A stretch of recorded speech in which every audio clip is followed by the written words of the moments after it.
साईं की बात। बच्चे, तेरे मन की इच्छा ज़रूर ज़रूर पूरी होगी मेरे बच्चे, तो बिल्कुल चिंता मत करना, मैं हूँ ना तेरे साथ। तुम्हारे मन में इच्छा जागृत हुई है ना, तो वो पूरी ज़रूर होगी मेरे बच्चे। तुम चाहते हो ना कि तुम्हारा साईं तुम्हारी दी गई जो शॉल है उसे पहनकर सीढ़ी में बैठे, तो मैं बैठूंगा, ज़रूर बैठूंगा। जब तुम कुछ भेंट करते हो ना मेरे लिए, मुझसे प्रार्थना करते हो कि बाबा उसे पहन कर बैठो, चाहे वो एक वक्त ही क्यों ना हो, लेकिन बैठो, तो मैं बैठूंगा मेरे बच्चे, ज़रूर बैठूंगा। जब तुम दिल से मुझे शॉल देते हो ना, या दिल से मुझे कुछ भी खिलाते हो, पिलाते हो, या कुछ भी करते हो ना, तो मुझे बहुत खुशी मिलती है और मैं उसे स्वीकार भी करता हूँ। और तुम ये देखना चाहते हो ना कि बाबा आपने उसे स्वीकार किया है या नहीं किया, तो अपनी अंतरात्मा में झांक लेना, तुम्हें पता चल जाएगा। और एक बात कहूँ, जिस मंदिर से तुम मेरे जुड़े हो, जिस मंदिर के माध्यम से तुम मेरे पास आए हो, उस मंदिर में जहाँ तुम मुझसे बातें करते थे, उस मंदिर में मुझे शॉल कौन पहनाएगा बताओ। और चलो छोड़ो, उस मंदिर की भी छोड़ो, जहाँ तुम्हारे घर में मैं विराजित हूँ, वहाँ मुझे शॉल कौन पहनाएगा बताओ। तुम्हारे घर में तो मैं स्वयं हूँ ना, विराजित हूँ वहाँ पर।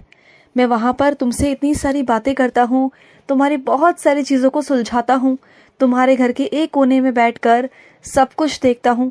तो क्या अपने साईं को वहाँ पर शॉल नहीं पहनाओगे तुम? तुम्हारे हाथों से पहनाओगे ना, तो पहनाना मुझे बहुत अच्छा लगेगा। और एक बात कहूँ, जो तुम शॉल मुझे सीढ़ी में देकर आए हो ना, उसका सदुपयोग ही होगा, चिंता मत करना। या तो वो मेरे किसी बच्चे के पास पहुंच जाएगी आशीर्वाद स्वरूप में, जिसे मेरी बहुत ज़रूरत होगी। और सुनो मेरे बच्चे, तुम मेरे नाम का प्रसाद बांटना चाहते हो ना, तो उस प्रसाद में मीठा भी रखना, कुछ मीठा ऐसा रखना जो सबको मिल जाए मेरे बच्चे। और एक बात कहूँ, जो तुम मेरे नाम का अन्नदान करना चाहते हो ना, तो करो। तुम अभी से बहुत चिंतित हो, तुम्हें समझ में नहीं आ रहा कि कैसे शुरुआत होगी, कैसे अंत होगा, कैसे सब कुछ होगा। लेकिन एक बात कहूँ तुमसे, सब इतने अच्छे से होगा ना कि तुम सोच भी नहीं पाओगे। तुम एक काम करना, उस भंडारे में उदी डाल देना। जैसे ही तुम उदी डालोगे ना, तो देखना वो भंडारा कभी कम नहीं पड़ेगा। और जितने भी लोग आएंगे ना तुम्हारे भंडारे में, सब इतना खुश होकर जाएंगे ना, इतना खुश होकर जाएंगे। उन्हें मेरा खाना, उन्हें मेरा अन्नदान बहुत स्वादिष्ट लगेगा, बहुत स्वादिष्ट। और वो तुम्हारे हाथों से होगा। जानते हो कि मैंने इस काम के लिए तुम्हें चुना है, सिर्फ और सिर्फ तुम्हें चुना है मेरे बच्चे। और तुम बहुत दिल से और बहुत मन से सेवा करते हो मेरी, इस कारण ये विशेष काम मैंने तुम्हें सौंपा है मेरे बच्चे। इस काम को तुम बहुत ईमानदारी और बहुत अच्छे से करते हो, मैं जानता हूँ इस बात को मेरे बच्चे। और तुम करोगे, मैं हमेशा तुम्हारे साथ हूँ, हमेशा तुम्हारे साथ खड़ा हूँ।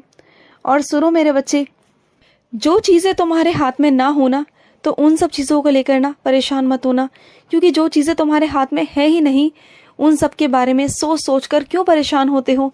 तुम किसी को नहीं बदल सकते मेरे बच्चे, किसी को नहीं बदल सकते। तुम सिर्फ अपने आप को बदल सकते हो, या अपने बाबा से कह सकते हो, प्रार्थना कर सकते हो ऐसे लोगों के लिए, और कुछ नहीं कर सकते मेरे बच्चे। बाकी करने वाला मैं हूँ, तुम्हारा साईं है, मैं सब कुछ ठीक कर दूंगा। मुझ पर विश्वास रखो मेरे बच्चे, विश्वास रखो। और सुनो, जब भी तुम मुझे कोई चीज़ भेंट करते हो ना मेरे बच्चे, कोई भी, तो उस पर नज़र मत रखा करो कि तुम्हारे बाबा ने वो स्वीकार किया या नहीं किया। बस भेंट कर कर ना छोड़ दिया करो मेरे बच्चे, क्योंकि तुम्हारा साईं स्वीकार कर लेता है मेरे बच्चे। और जब भी तुम्हारे मन में ऐसा ख्याल आए ना कि पता नहीं साईं ने स्वीकार किया है या नहीं किया, तो अपनी आंखें बंद करना, तुम्हें जवाब मिल जाएगा। और सुनो मेरे बच्चे, तुम ना जो वक्त गुजार रहे हो ना, जहाँ परेशान हो तुम, जहाँ तुम्हारा मन उब गया है, तुम्हें समझ नहीं आ रहा कि तुम्हें वहाँ से कैसे निकलना है, तुम्हें कुछ समझ में नहीं आ रहा, तो वहाँ से मैं तुम्हें निकाल दूंगा। ऐसा निकालूंगा ना कि तुम्हारा मन जहाँ पर लगने वाला है, उस जगह पर मैं तुम्हें भेज दूंगा। और वहाँ जाकर तुम्हारा मन लग जाएगा, तुम्हें बहुत अच्छा महसूस होगा, तुम्हें वहाँ पर अपनापन महसूस होगा। यहाँ तुम्हें पराया पराया सा महसूस होता है ना, अपने लोग नहीं लगते, अपने होने के बावजूद तुम्हारे अपने लोग नहीं हैं। लेकिन एक ऐसी जगह तुम्हें भेजूंगा जहाँ पर तुम्हें पराये लोग भी इतने अपने लगेंगे कि तुम्हें लगेगा कि तुम्हारा पता नहीं कब, कितने सालों से तुम्हारा रिश्ता है उनसे, बहुत प्यारा रिश्ता तुम्हारा बन जाएगा वहाँ पर। और सुनो, जब भी तुम किसी मंदिर के सामने से गुजरते हो तो सोचते हो ना कि मैं हनुमान को चोला चढ़ाऊं, मैं माता रानी को चोला चढ़ाऊं। मन करता है ना तुम्हारा, तो चढ़ा दो ना मेरे बच्चे। अगर तुम्हारा जो मन करता है वो तुम कर सकते हो मेरे बच्चे। मैं तुम्हें कभी मना नहीं करता और मैं हर रूप में तुमसे स्वीकार करने को तैयार हूँ मेरे बच्चे। मैं हर रूप में तुम्हें स्वीकार करता हूँ, हर रूप में तुम्हारे भेंट को मेरे बच्चे। और मैं हमेशा सदैव तुम्हारे आसपास ही रहता हूँ, हमेशा। और जो लोग कहते हैं ना कि साईं तुम्हारे पास नहीं है, मेरे पास है, तो ऐसा नहीं है मेरे बच्चे। मैं जितना उसके पास हूँ ना, उतना ही तुम्हारे पास भी हूँ, क्योंकि मैं हर एक बच्चे के पास जाता हूँ, हर एक बच्चे के पास। तो ये मत सोचना कि उसके पास मैं ज़्यादा हूँ, तुम्हारे पास कम हूँ, या उसके पास ज़्यादा आशीर्वाद है, तुम्हारे पास कम है। नहीं, मेरे हर एक बच्चे के पास में मेरा समान आशीर्वाद है, समान। और मैं हर किसी के पास जाता हूँ, हर किसी के पास, क्योंकि मेरे बच्चे मेरे लिए एक समान है। और सुनो, तुम्हें कभी कोई बात कहनी होती है ना मुझसे, तो किसी तीसरे इंसान को माध्यम मत बनाया करो। जो कहना है सीधा भाग कर आओ मेरे पास और मुझसे कह दो, मैं सुनूंगा। मैं सीधा तुम्हारी बात सुनूंगा, सीधा मुझसे कहोगे आके, और किसी के पास नहीं जाओगे, किसी से नहीं कहोगे, सीधा मेरे पास आओगे। और सुनो, जो भी चीज़ें तुम्हें मुझसे कहनी है ना, वो चिट्ठी के माध्यम से कह सकते हो। मैं वो सुनूंगा, वो मैं पढ़ लूँगा। और जब तुम चिट्ठी लिखोगे ना, तो तुम्हें असलियत का पता चल जाएगा कि तुम्हें कुछ कुछ चीज़ें समझ में नहीं आती। कुछ कुछ चीज़ें मैं कर देता हूँ, लेकिन फिर भी तुम्हें समझ में नहीं आता। और कुछ देरी में समझ में आता है, जब मैं करने के बाद बहुत वक्त हो जाता है ना, तब तुम्हें समझ में आता है कि अरे साईं ने तो ये किया था, अरे साईं ने तो वैसा किया था। तब जाकर तुम ये बातें सोचते हो। तो कभी कभी ना अपने साथ वक्त बिताया करो। तभी कहता हूँ ना मैं कि दिन में एक वक्त, कुछ घड़ी, कुछ पल ऐसे रखो जो वक्त सिर्फ और सिर्फ तुम्हारा हो। जब तुम खुद से बातें कर पाओ, जब तुम खुद को समझ पाओ, जब तुम ये सब करोगे ना, तो चीज़ें जो गलत होती है ना, जहाँ तुम्हें समझ में नहीं आ रहा होता, वहाँ तुम्हें समझ में आ जाएगा।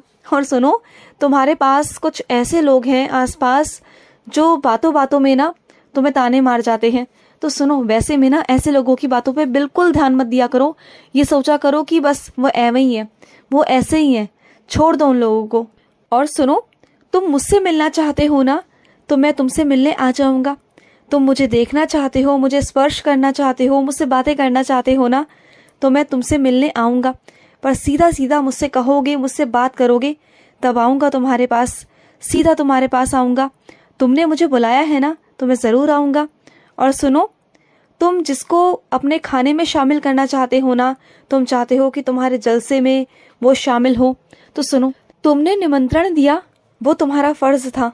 लेकिन अब कोई शामिल हो ना हो, इससे तुम्हें कोई फ़र्क नहीं पड़ता कि कोई किसके साथ आता है, कौन किसके साथ नहीं आता है, कौन क्या करता है, तुम्हारे बारे में क्या कहता है। इन सब चीज़ों से तुम्हें कोई फ़र्क नहीं पड़ना चाहिए। बस हाँ, बात अगर तुम्हारे पेशे पे नहीं आ रही ना, तो बिल्कुल मत सोचो कि कौन आ रहा है, क्या कर रहा है, क्या नहीं कर रहा। ये सब छोड़ दो मेरे बच्चे, बिल्कुल छोड़ दो। बिल्कुल चिंता मुक्त हो जाओ मेरे बच्चे। और सुनो, माता रानी का तुम्हें बहुत दिनों से बुलावा आ रहा है। चले जाओ, माता रानी तुम्हें बुला रही है मेरे बच्चे। तुम्हारा बुलावा आ रहा है वहाँ से, और तुम्हें कुछ विशेष मिलने वाला है वहाँ से। चले जाओ वहाँ पर। और सुनो, जो मैं तुमसे बोलता हूँ ना करने के लिए, वो मैं तुमसे किसी न किसी माध्यम से, किसी न किसी रूप में करवा ही लेता हूँ मेरे बच्चे। और तुम समझ नहीं पाते हो, पर मैं करवा लेता हूँ मेरे बच्चे। तुम अपनी साईं की लीला को ना बहुत देर में समझ पाते हो, बहुत देर में। और सुनो बच्चे, तुम जिन्हें अपनी बातें बता रहे हो ना, वो पेट के कच्चे हैं, तुम नहीं जानते उन्हें। तुम अभी तो मिले हो उनसे, और उन पर इतनी जल्दी भरोसा करना सही बात नहीं है ना। और चलो भरोसा कर भी लिया, तो तुम जानते हो ना कि उनकी आदत कैसी है। शायद तुम नहीं जानते हो, मैं तुम्हें बताता हूँ कि वो पेट के कच्चे हैं। वो किसी के सामने भी कोई भी बात तुम्हारी कर देंगे, और फिर तुम परेशान हो जाओगे। तुम उन्हें वो बातें बता चुके हो जो तुम्हें नहीं बतानी थी, जो तुम्हारे मन की बातें थी, जो तुम्हारे अंदर की बातें थी, जो तुम्हारी निजी बातें थी, जो उन्हें पता नहीं चलनी चाहिए थी। तुम जानते हो, जिसके बारे में तुमने बातें कही है ना, अगर उसे पता चला तो कितना लड़ाई झगड़ा हो सकता है। चलो छोड़ो, जो हुआ सो हुआ। आगे से उनसे कोई बात मत करना, बिल्कुल भी मत करना, क्योंकि वो पेट के कच्चे हैं। समझो बात को। खुश रहो। आज का साई संदेश समाप्त हुआ।